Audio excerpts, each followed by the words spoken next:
You are listening live to ESPN Radio, 1392.5. It's the bottom line with Brad Taylor. Thank you so much for joining us on this blessed Sunday morning. Miss Judy, make sure you're taking your meds this morning. 859-381-1313. You can email the show anytime. bottomlinelex@gmail.com. And you can join us on Twitter and chime in anytime at bottomlinelex. Coming up on today's show, the official Bottom Line SEC Tournament Countdown is now down to 45 days. Sponsorship available.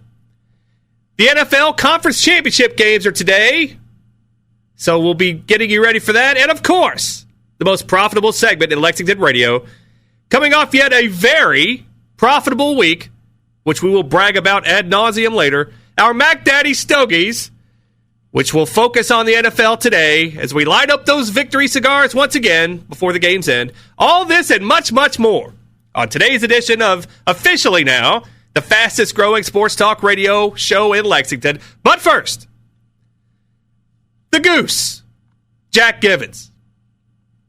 Who are the most entertaining people in the sports world? Who are the ones that I, myself, Brad Taylor of ESPN Radio, who do I like talking about more than anybody else? The ones who are bitter to the end. Those are the most entertaining people. They're the most fun to watch on television. The ones who are always feeling like the man is keeping them down. We got screwed by the ref. You know, those guys. Bitter to the end. But that's the sports world. That doesn't work very well in the real world. You stay bitter your whole life, you don't have much enjoyment until you let go of that bitterness and those grudges that you might be holding on to.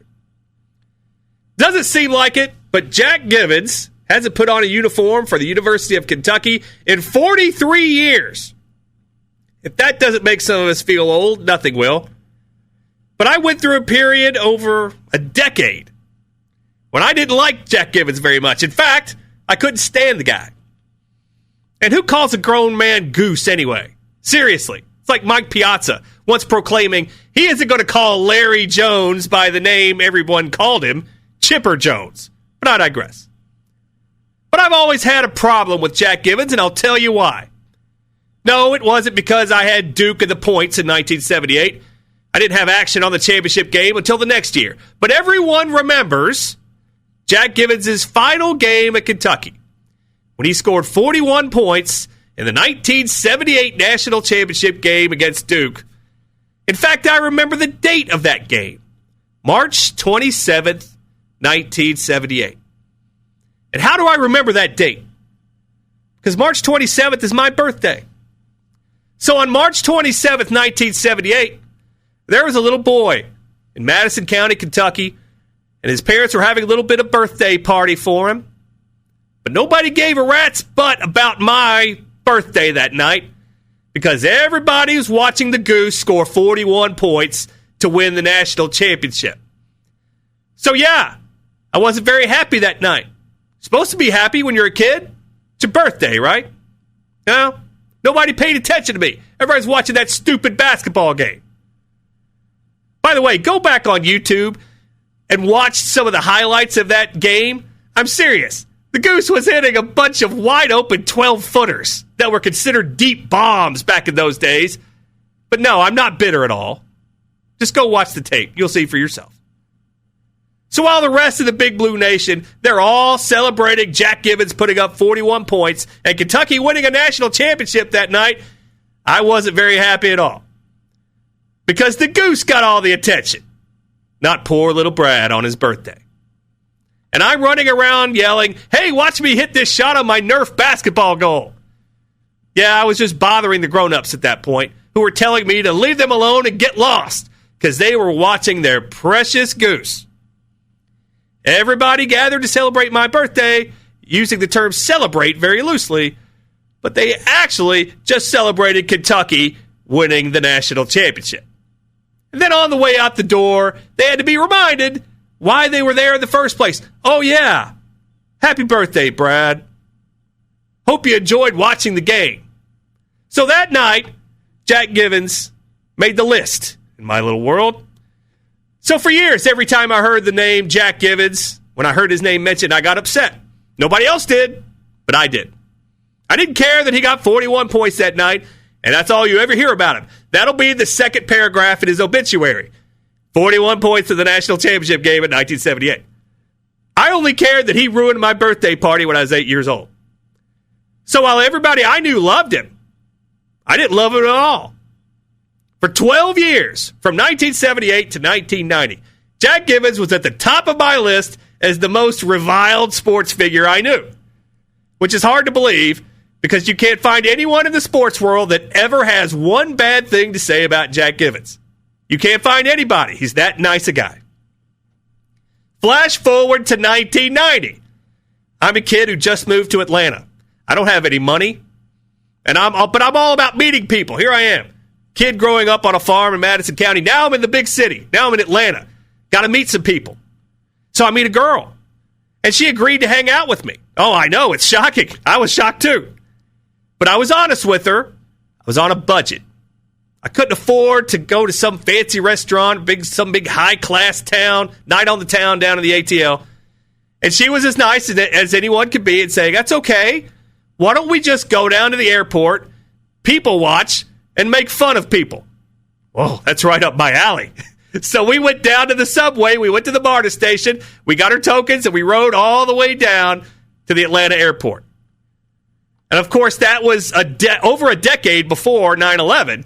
So at that time, you could just walk right up to the loading gates. Nobody asked you any questions. So we went to the airport and walked around, and I've always liked to watch the planes that come to and from Las Vegas, because I've always had this theory, you can always tell the people who were leaving Las Vegas or coming back from Las Vegas just by looking at their body language. And this goes at the Las Vegas McCarran Airport, too. You can always tell who's coming to town. They've got smiles on their faces. They're happy. They got a little spring to their step. They're walking fast. But if they're coming back from Las Vegas, you can tell them, too. They don't have a smile on their face. They're walking around hunched over, and they're walking really slow, and they're blaming everything else for why they lost all their money out in the desert. So my friend and I sat at the Atlanta airport making up stories about people getting off airplanes. Hell of a night. I can tell you right up front. It was unbelievable for a kid with no money in Atlanta.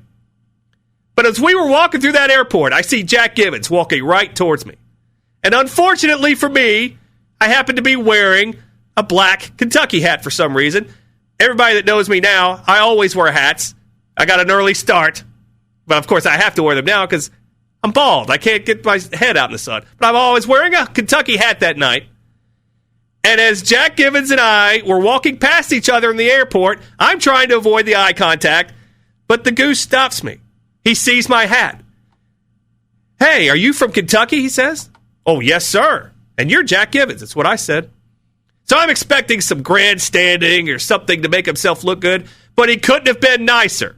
He asked me why I was in Atlanta, where I was from, just being overly friendly when he didn't have to be friendly at all.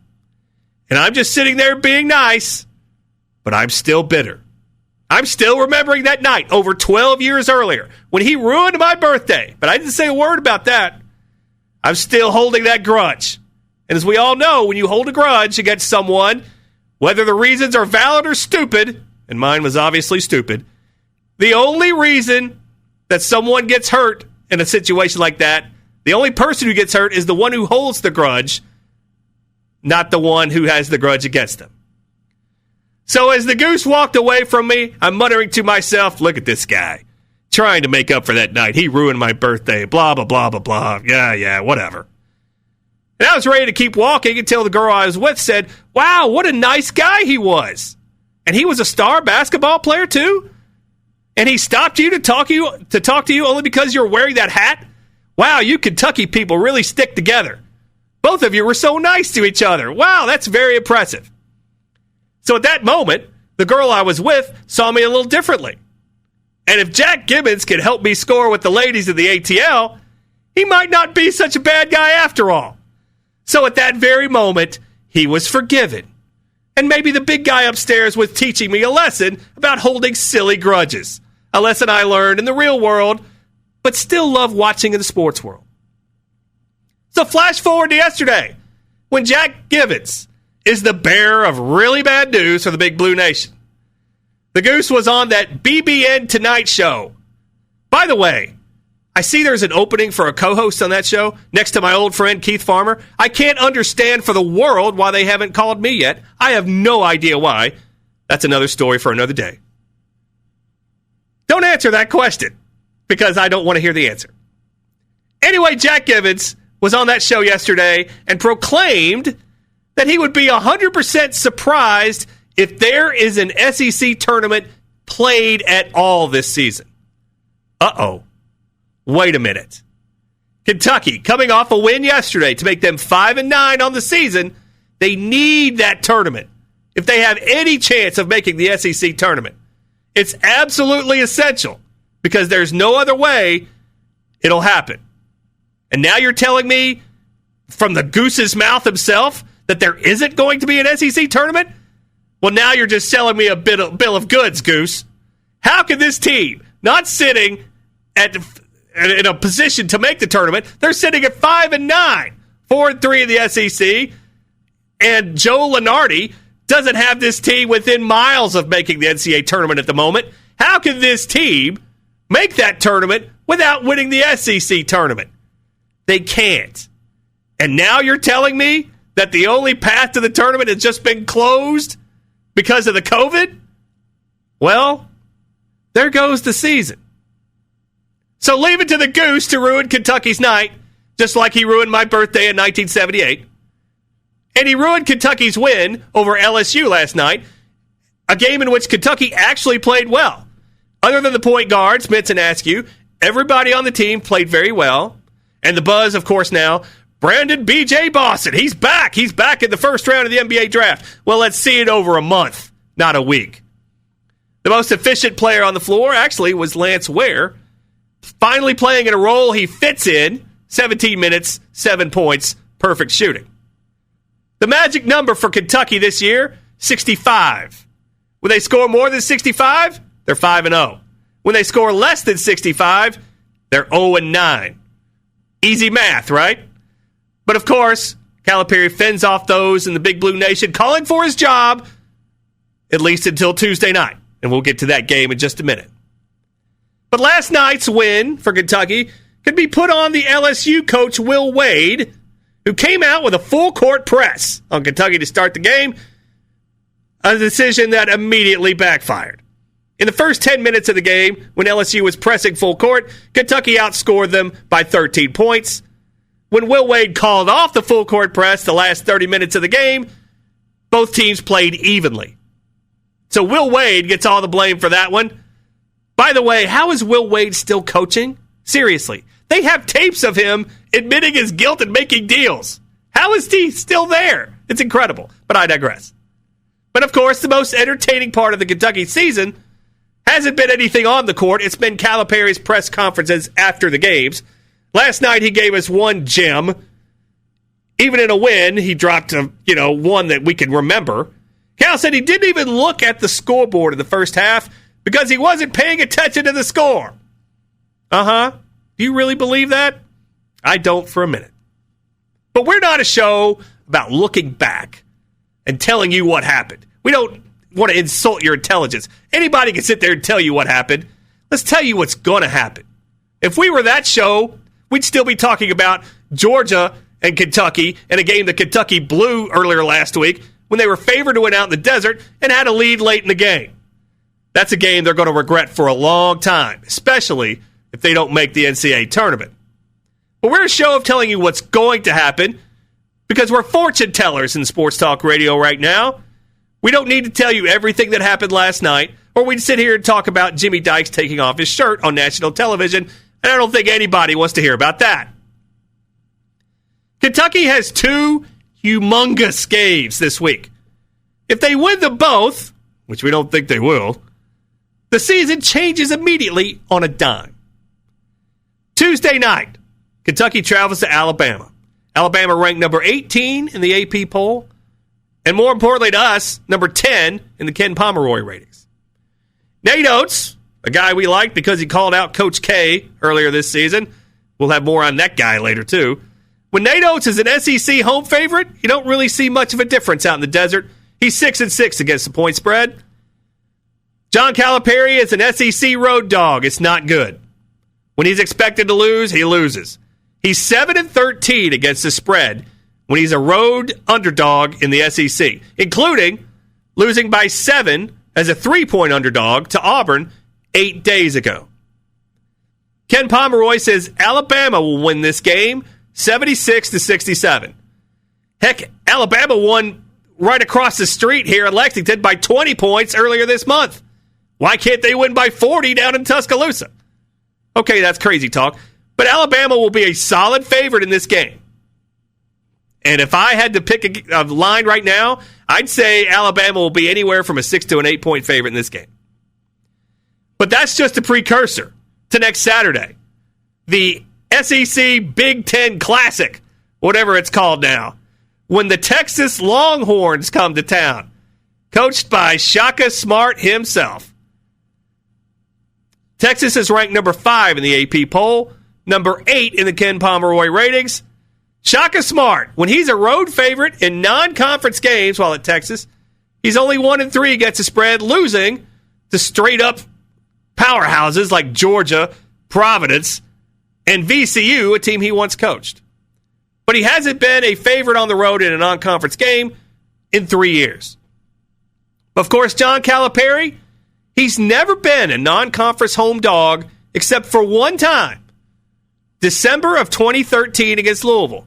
Calipari was a 1-point underdog in that game. Kentucky won that game against the number 1 ranked Louisville Cardinals at the time. Kentucky won that game by 7 points. Ken Pomeroy says Texas will win this game 69-65. And we see Texas probably being about a 1-possession favorite in this game. But this is a huge week for Kentucky basketball. We don't think, to be honest, and we hate to be the bearer of bad news here in Lexington, we don't think they win either one of these 2 games this week. But even if they do win them both, that still leaves them at 7-9, trying to make the NCAA tournament.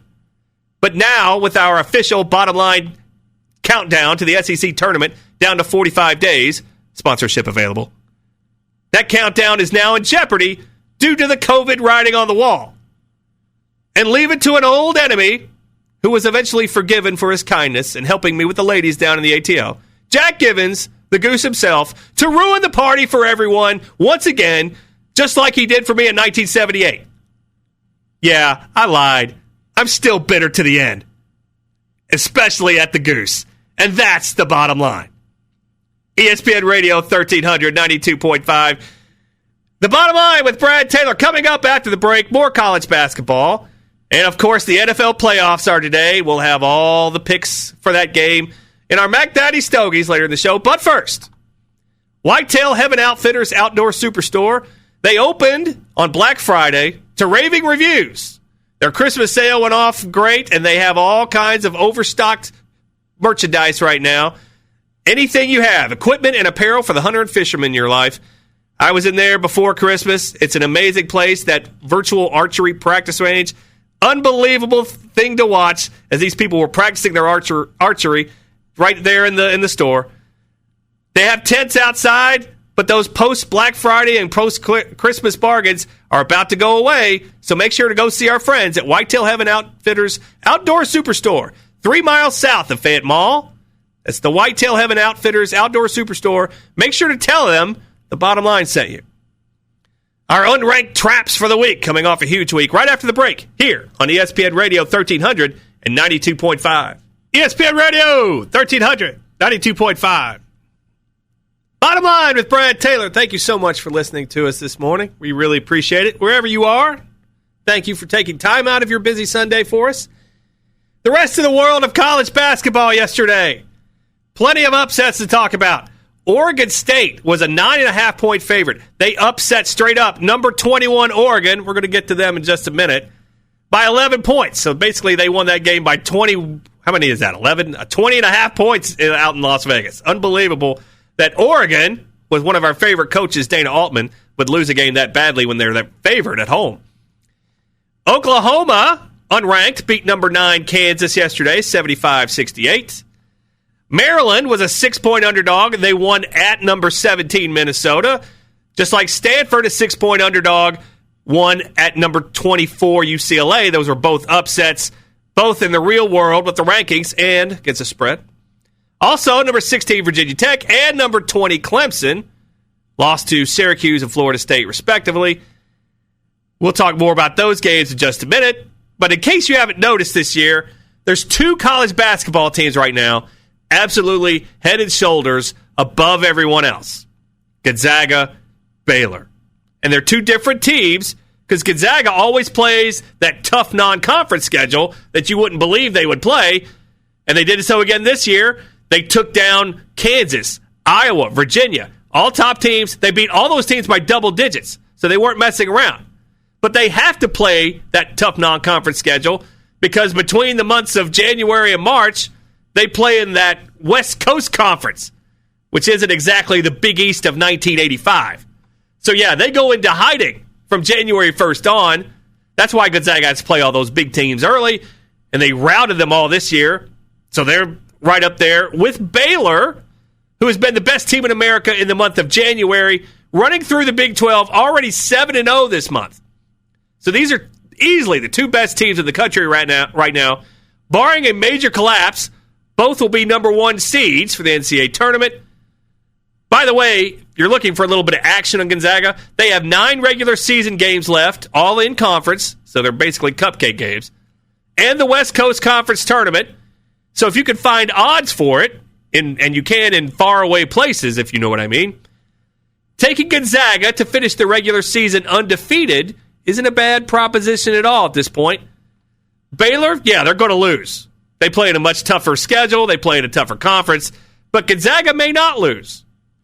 Gonzaga is probably going to enter this tournament the number 1 overall seed. But will they win this tournament?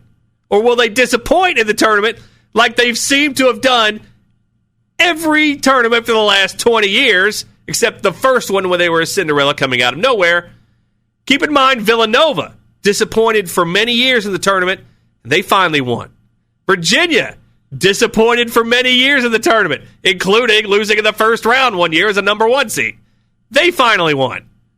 Things that make you go, exactly. Let's get to our unranked traps. If you follow us on Twitter, at BottomLineLex, we always have our Kentucky handicaps on Kentucky game days. We also kind of give you our unranked traps for that day. We got 3 out of 3 yesterday. We had Oklahoma over Kansas. We had Virginia Tech and Clemson both losing their games too. So we called 3 out of 3 upset specials yesterday. So if you're a fan of cashing tickets, make sure to follow us at BottomLineLex. If you're a fan of losing money and looking dumb, then don't follow us. It's your decision. Last week at this spot, we told you to take Florida State over Clemson, winner. Syracuse over Virginia Tech, winner. We also gave you Louisville over Duke. That was also a winner. And Coach K was his typical self when asked about that really hard question yesterday. Hey, what's the next step forward after this loss, Coach? Oh, what a hard-hitting question. And that kid got everything he deserved from Coach K as he gave him the business and said, and went into his, I played and you didn't kind of mode, basically hitting the kid and putting him in his place. By the way, Coach K not looking too good physically right now. I don't know if this is the season or what, but other than that jet black hair dye, which still looks perfect, he doesn't look the same these days. I digress. But Coach K not having a good season, especially after you cancel all the preseason games when you lost a couple and got scared because of the COVID. I digress. Our unranked traps for the week or lower ranked teams that will pull off the upsets over the big ranked teams. Monday, number 12 Texas Tech will go to West Virginia. We like West Virginia to take that one down. And if you're looking for a team to fade this week, we talked about them a minute ago. Number 21 Oregon. They've got to do the LA run out in the Pac-10 this week. They've got to go to UCLA, and then they've got to go to USC. We think they'll lose both of those games this week. USC is unranked. They're going to take down Oregon as well. So, yeah, if you're looking for a big-name team to fade this week, and it's never a good idea to go against Dana Altman, especially the NCAA tournament. We'll have more about that later in March, I'm sure. But you don't make a lot of money over the years going against Dana Altman. This week, you might. So this is the week to go against him. Friday night, a game we really like. Number 4, Iowa, and number 22, Illinois. We're going to see the Illinois Fighting Illini. We're going to see them take down Iowa on Friday night. Look out for that one. And then on Saturday, we've got a couple for you. One that doesn't really count, the aforementioned Duke. They'll get another rematch with Clemson. They'll be a favorite in this game. So is it really an unranked trap when the unranked team is favored? Not really. And another game we like next Saturday, the unranked trap specials. Number 17, Minnesota will go to Purdue, unranked. Purdue will take them down. So there you go, your unranked and lower ranked traps for the week. Make sure to get on those bad boys so you can take them to the desert and smoke them. But coming up, the most profitable segment in Lexington radio, our NFL picks as we talk NFL football. The big conference championship games are today. We'll tell you everything you need to know about those games coming up. But first, one of my favorite days of the year, I always say this, February 15th. You know why? Because Valentine's Day is over. But if you have to get something for your significant other, go see our friends at St. John and Myers Jewelry. They're the best in the business at offering high-class jewelry here in Central Kentucky. Lewis and the staff over at St. John and Myers, the perfect place to get your significant other what he or she deserves this Valentine's Day. And if you walk into their location, 198 Moore Drive, you will get $150 off any purchase if you simply mention the bottom line.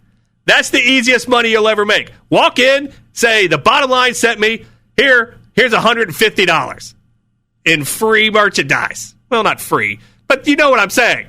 $150 off any purchase.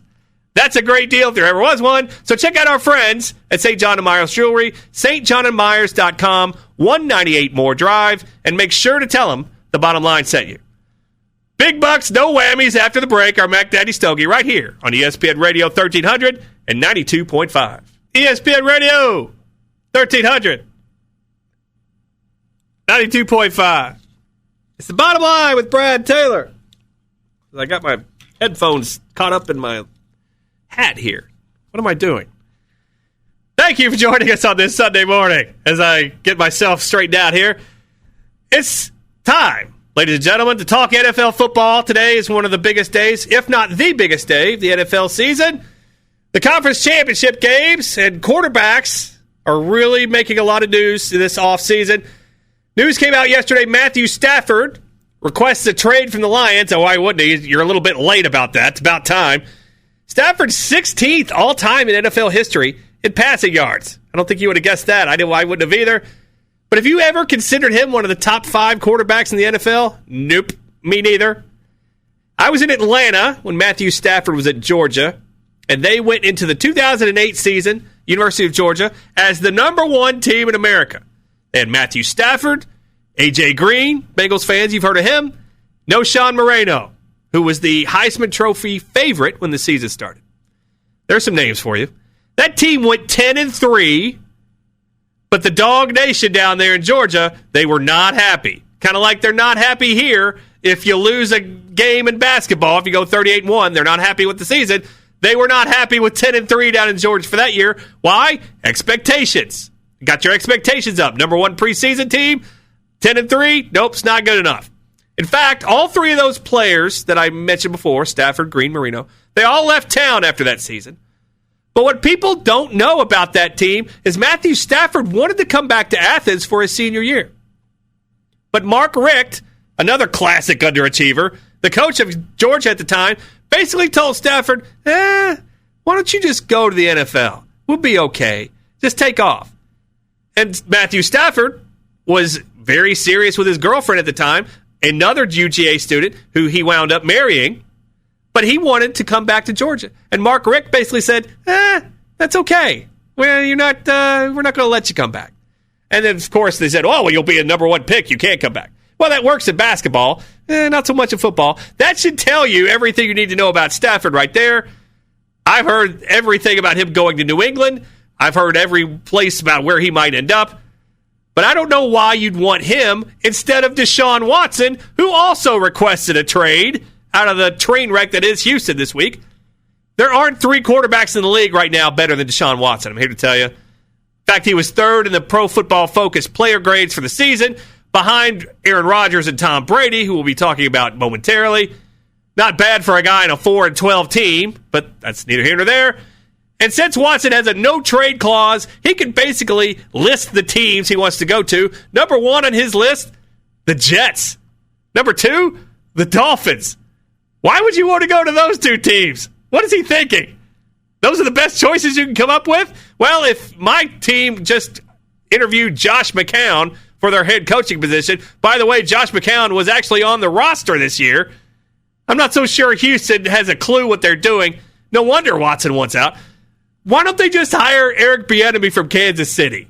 It's overdue. Why is he not a coach right now? You always hear the excuses, oh, he doesn't interview well. Well, that's code for something else, and I think we all know what that is. That's another topic for another day. That's easily the best choice they could make, but what do I know? By the way, if Bieniemy doesn't get hired this year, you're going to hear some stuff about that. I'm just going to tell you. If Bieniemy doesn't get hired this year, and he should be, you're going to hear about it all over the league. But there's 20 teams right now that should trade at least 3 first-round draft picks for Deshaun Watson. Let's see who pulls the trigger. Other quarterback news this week. Phillip Rivers retired. And, of course, immediately here comes the accolades down from the clouds about that he's a future Hall of Famer. Is he? I'll say this. If you put Phillip Rivers in, you better put my man Matt Ryan in from Atlanta. Matt Ryan has more passing yards per season. Matt Ryan has an MVP. Matt Ryan has a Super Bowl appearance. Phillip Rivers never won an MVP or a conference championship. And that doesn't even begin to touch the argument of the guy he was traded for on draft day in 2004, Eli Manning. Eli Manning's going to make the Hall of Fame, and he does not deserve to. But Matt Ryan wouldn't even be a question if he hadn't finished that Super Bowl with a loss after he was leading 28-3. That doesn't seem like 4 years ago, but it was. So Eli Manning will make the Hall of Fame. Phillip Rivers probably makes it. And Matt Ryan probably doesn't. Although Ryan is the most deserving of the 3. But as we always say on this show, it's all about who you are in life. But of course, Phillip Rivers is always going to be a Hall of Fame father because he's got 9 kids. Yeah, sheesh, I'd just keep playing to stay away from those kids. Why retire now? Can't you go be a backup somewhere? Can't you go play in Canada? How about the Arena League? Yeah, Phillip Rivers, you need to keep playing because, it's got to stay out of that house with 9 kids. Goodness gracious. But let's look at today's games. Enough foolishness. The conference championship games. The hosts in these games. They're on a 12-2 straight-up run the last 7 years. 10-4 against the spread the last 7 years. Those are the teams playing at home. And when those home teams are favored by 7 points or fewer, as they both are today, those teams are 13-4 and 12-5 against the spread in their last 17. And those games have also gone over at an 11-5-1 rate. Both of those games today fit those criteria. What do you look for in the playoffs if you're just blindly trying to handicap these and not looking at anything? Does the host have playoff experience? Yes, they do. Where's the money going? Which team has the better quarterbacks? By the way, it's no coincidence that 4 of the 5 quarterbacks of the top 5 rankings and Pro Football Focus player grades this season, 4 of the top 5 are playing today. Deshaun Watson, the only outlier. And which team is playing better right now? Those are the kind of the things you look for. So let's start in Green Bay. The Packers are 3.5-point favorite over Tampa. 52 is your total. The coaches in the playoffs. Matt LaFleur at Green Bay, 2-1 against the spread. Bruce Arians in the playoffs, 1-5 against the spread. The only one being the last game he played last week. Oh, Tom Brady, he's been awesome in the playoffs against the spread, I'm sure. No, he hasn't. He is 50% in his career against the spread in the playoffs. You'd think it would be higher? No, it's not. You've actually lost money with Tom Brady if you bet on him in the playoffs only. Aaron Rodgers, though, 13-6 against the spread in the playoffs. That's very good. These are the best 2 quarterbacks in the league in the Pro Football Focus player grades this season. And, of course, fans have waited for this one for a long time because of the quarterbacks, Rodgers and Brady. And on today, their patience is rewarded. They were going for the NFC title. Green Bay comes in off a decisive 32-18 win over the Rams. Their coach, Matt LaFleur, doesn't get a lot of publicity because everybody thinks it's Aaron Rodgers. But they've had back-to-back 13-3 seasons now. And unlike a year ago when the odds of getting by this game seemed long for the Packers are in a position where they're favored to advance to the Super Bowl. They're playing at home, and they have the league's number 1 scoring offense behind the efforts of the league MVP, Aaron Rodgers. And they've only been held below 22 points once the entire season. That's a very telling stat. Of course, that one game was at the hands of this week's opponent, Tampa, in October, where they lost 38-10. Green Bay, though, have won 7 of the straight games, and they're making their 6th NFC title game appearance in their last 15 seasons. But it's the first one at home under Aaron Rodgers. And they've advanced to the Super Bowl only once in those 15 years, and that was 10 years ago. Of course, the Buccaneers, Tom Brady, a lot of people out in the desert. As soon as the news came last March that Tom Brady was going to Tampa, everybody put a lot of future money on the Buccaneers to win the Super Bowl, and now they're 2 games away from cashing in on those. So the desert definitely rooting for the Packers in this game. That offense has really hit the stride in the last few games, averaging 34.8 points a game, the Bucs are, in the last 7 games. But last week's win over New Orleans was due to the defense. Head coach Bruce Arians, who we told you earlier, 1-5 against the spread career in the playoffs. He may have to take a step up because the prognosticators early in the season weren't a big fan of him coaching Tom Brady this year. Franchise has not reached this stage, Tampa, since they won the Lombardi Trophy 18 years ago. It doesn't seem like that long. It's unbelievable. You consider this team inexperienced, but no, they're not inexperienced. They've got a coach and a quarterback who've been there before. The Packers opened as a consensus 4-point home favorite. It immediately got hit up to 4.5, but as the week has progressed, a lot of Tampa money's been coming in. A lot of the squares have been putting their money on Tom Brady, which is to be expected. The quarterback matchup here stands out as one of the most decorated in history, Rodgers and Brady. They've combined for 5 MVPs, a 6th likely for Rodgers, as well as the oldest matchup for quarterbacks ever in the playoffs. They're over 80 years old combined. So make no mistake, Packers and the Bucs, they both rely on passing to power their chances today, but Rodgers will be at home this time, and no quarterback in the game is playing better right now than Aaron Rodgers. We're going to take the Packers today, giving up those 3.5 points, and we're going to go over that total. So Packers, minus 3.5, over the 52. Those are your Mac Daddy Stogies for Game 1. Game number 2, Kansas City, minus 3, with Patrick Mahomes starting now. But how healthy is he really? Total 55 against Buffalo. Both these coaches against the spread in the playoffs, very mediocre. Sean McDermott at Buffalo, 2-2. Andy Reid, career 48% against the spread in the playoffs. And a lot of games where he should have won and didn't. These quarterbacks, Josh Allen, 1-2 in the playoffs. But I have to admit, and a lot of people out there were too, I was wrong about Josh Allen. I never thought he'd be this good or get Buffalo near this far. Patrick Mahomes, 4-2 against the spread in the playoffs lifetime.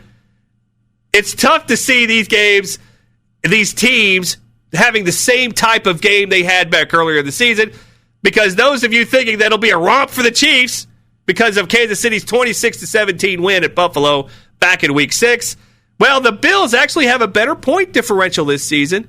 The Bills were plus 7.9, while Kansas City was 6.8. And keep in mind, Kansas City didn't cover a spread after November 1st all season long. Josh Allen playing every bit as well as the great Patrick Mahomes right now. Every bit.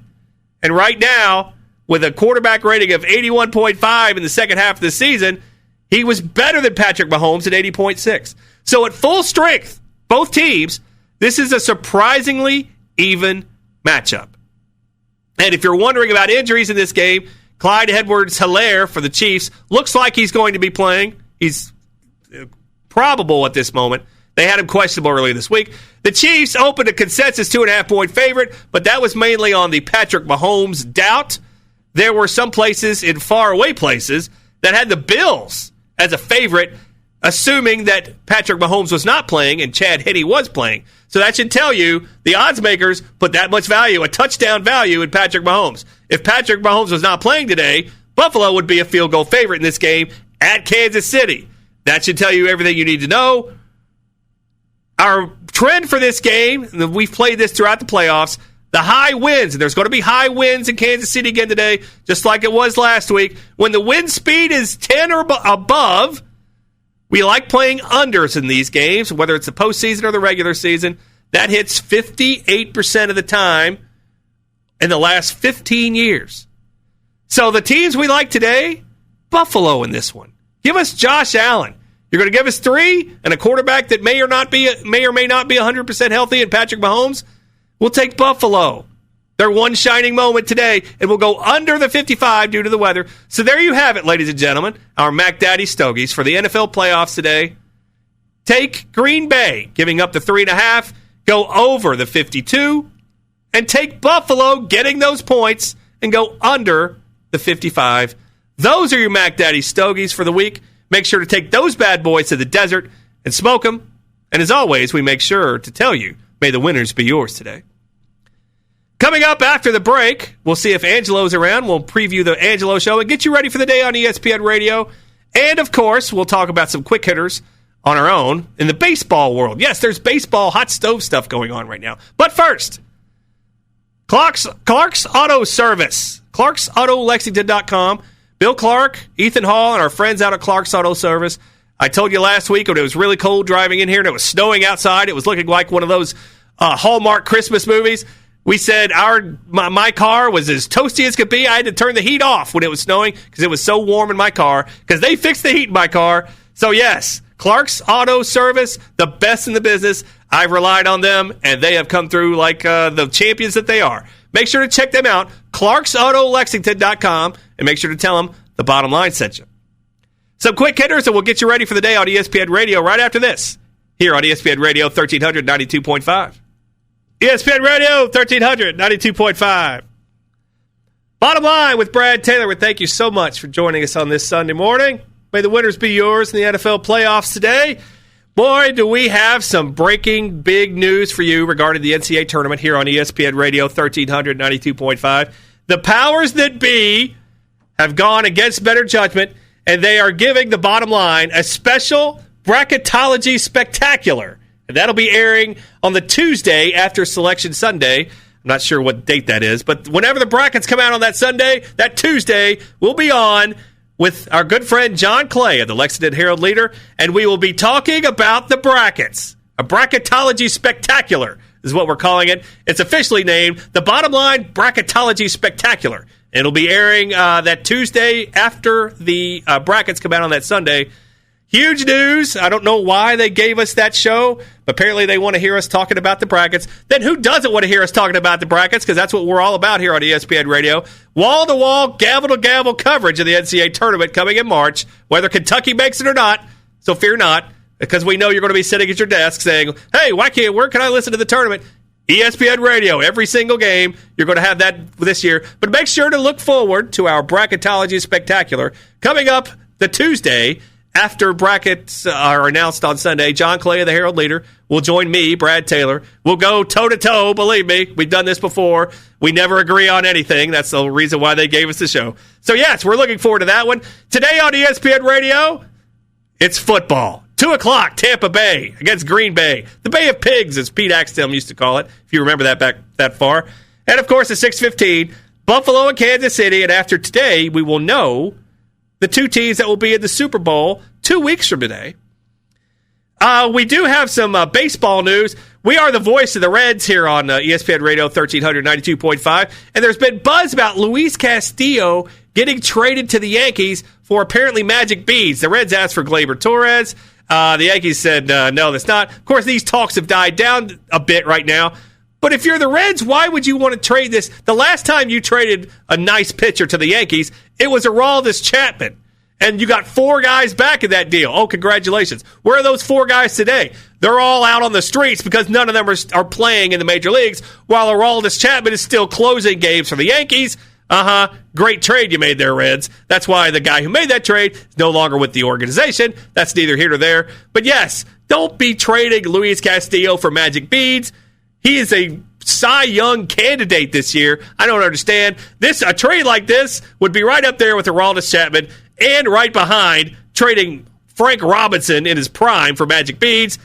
But it wouldn't be that bad, but it wouldn't be far from it. Of course, it'd be right up there with the Edwin Encarnacion for Scott Rowland deal. That was another one that went south really quickly. But I digress.